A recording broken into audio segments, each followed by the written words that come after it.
Straight out to Steve Helling, writer with People magazine, joining us from the Orlando jailhouse. Steve, in a nutshell, what do we know about the secret evidence just revealed?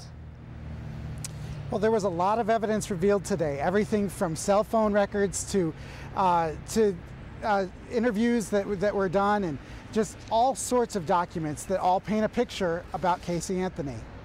What do you find the most disturbing out of what you've learned today? All of this evidence inside the police investigation now revealed.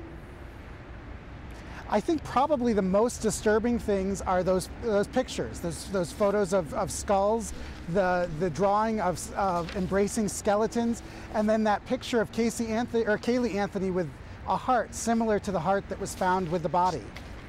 Straight out to Natisha Lance, explain to me about the photos of the skulls.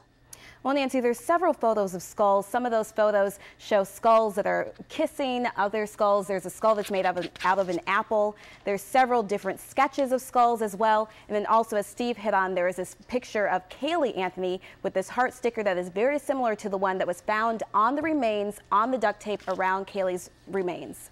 To Jen Casares, a legal correspondent with In Session, there are nearly a dozen of these photos posted, morbid shots of human skulls.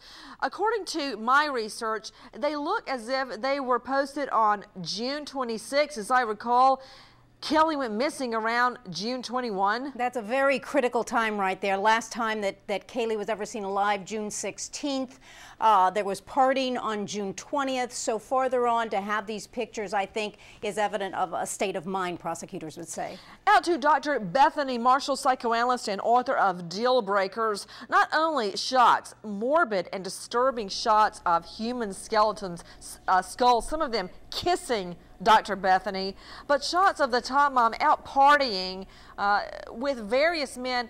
You know, fine, party like it's 1999, but what's probative here, what proves something to me, is the dates. These photos, she had time and the mental wherewithal to download these, to post these on her personal website, literally in the days and hours just as Kelly goes missing.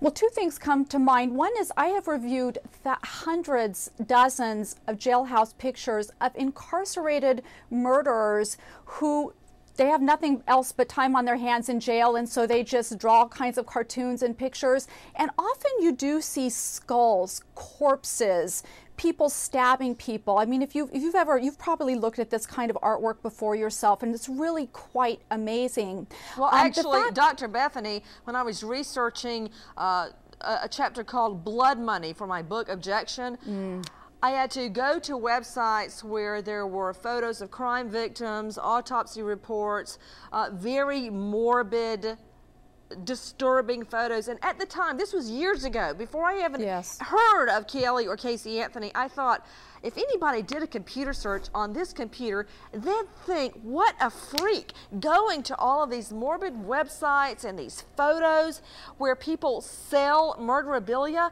It was awful. And this is what she's doing in the days and hours following Kelly's disappearance.